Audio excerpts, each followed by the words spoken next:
Gubernur Jawa Barat Deddy Mulyadi memastikan akan membawa masalah pemotongan bantuan untuk sopir angkot di Kabupaten Bogor oleh oknum kelompok kerja subunit atau KKSU ke jalur hukum.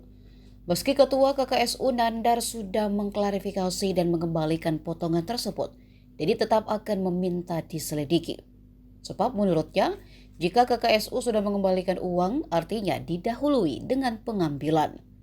Deddy pun mengingatkan kepada oknum yang melakukan pemotongan dengan alasan bantuan sukarela itu tidak akan tenang. Deddy menganggap pemotongan kompensasi tersebut sudah masuk ke dalam ranah pungutan liar yang dapat dibawa ke jalur hukum. Masalah pemotongan ini bermula dari pengakuan sopir Puncak Bogor yang mengaku dimintai uang Rp200.000. Dari total bantuan Rp1,5 juta, sopir angkot seharusnya mendapat uang tunai Rp1 juta dan sembako sedia Rp500.000.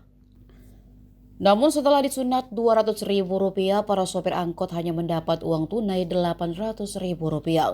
Emen, sopir angkot Cisarua mengatakan kalau pemotongan itu dilakukan oleh sejumlah oknum dengan dalih keikhlasan, namun dipatok Rp200.000 per sopir.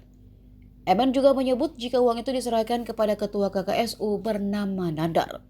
Setelah diancam Deddy Mulyadi, Nandar muncul dan berjanji akan mengembalikan. Total potongan yang dikumpulkan dari para sopir mencapai Rp11,2 juta. Ia mengeklaim jika uang itu adalah insentif dan tanda terima kasih dari para sopir ke KKSU. Nandar juga memastikan kalau uang yang diterimanya itu tidak mengalir ke Dishub dan Organda.